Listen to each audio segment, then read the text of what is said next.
flooding. Number 2, yung hot water. Number 3, powder. Number 4, yung white vinegar. Number 5, yung borax. Bago po natin isa-isahin yung mga nabanggit, konting background lang kung paano nakakasira itong mga langgam sa ating mga tanim. Una, yung mga langgam na to, sila yung nagdadala ng aphids. Ito kasi mga langgam, naglalagay po yan sila ng pagkain ng aphids dito sa mga talbos. Then itong mga aphids naman, pupuntahan nila yon, kakainin nila yung katas, yung sap sa mga dahon. Tapos makikita natin magkukulubot yan. Kaya pag may nakita po kayong mga talbos ng inyong mga tanim na nagkukulubot, check nyo po yung ilalim ng dahon, siguradong meron yang aphids.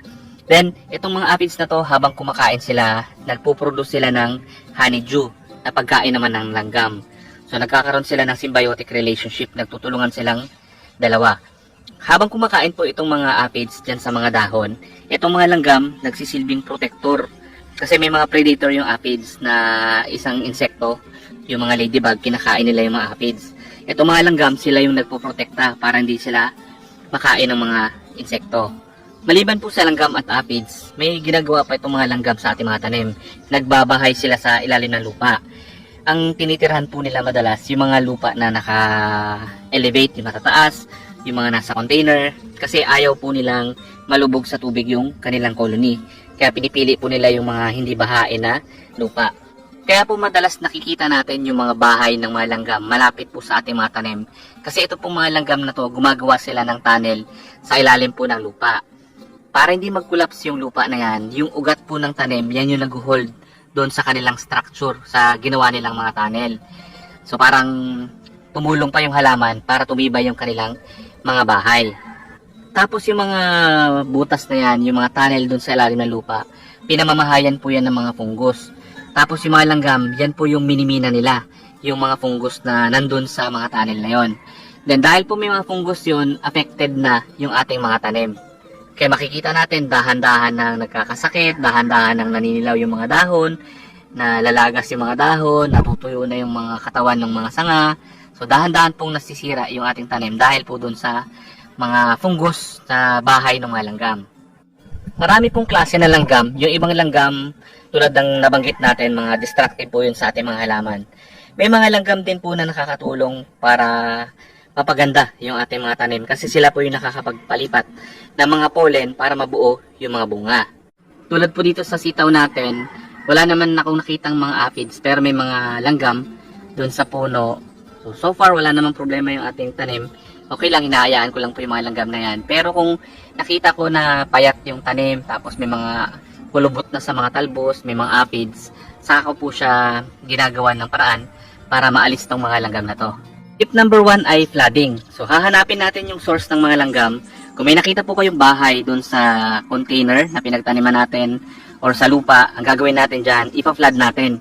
Babahain nyo po ng babahain yung lupa para magsipag-alisan yung mga langgam. Ayaw na ayaw po kasi nilang nadidisturb yung kanilang bahay. So kapag matubig, mag-aalisan po yung mga langgam na yan.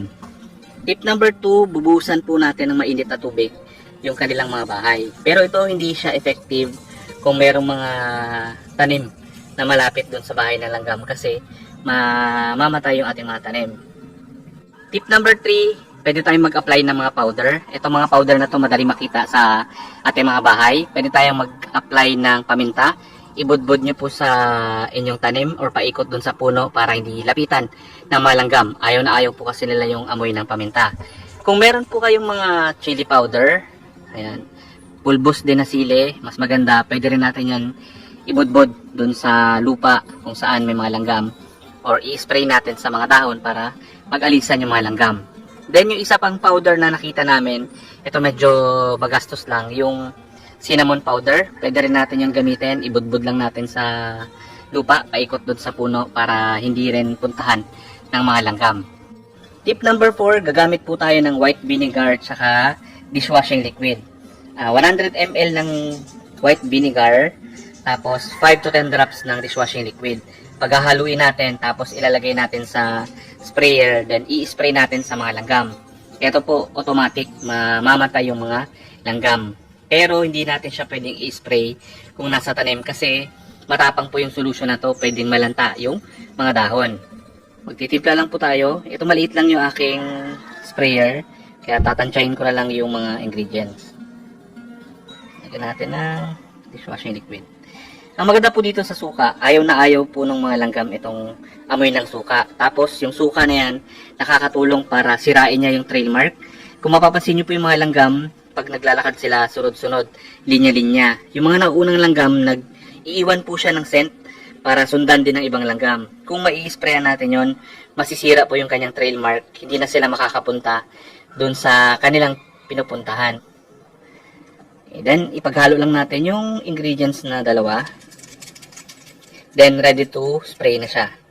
Papakita ko po sa inyo kung gaano ka-effective itong white vinegar saka dishwashing liquid. Ayan, masisira yung kanilang trail mark. At di na sila makakapunta dun sa pupuntahan nila. Ayan, namatay na yung mga langgam. Ganon kabilis po yung epekto ng dishwashing liquid tsaka yung white vinegar. Tip number 5 ay borax. So gagawin po natin, hahaluan natin yung borax ng white sugar. Ang ratio po nito, 1 part ng borax sa 2 parts ng white sugar.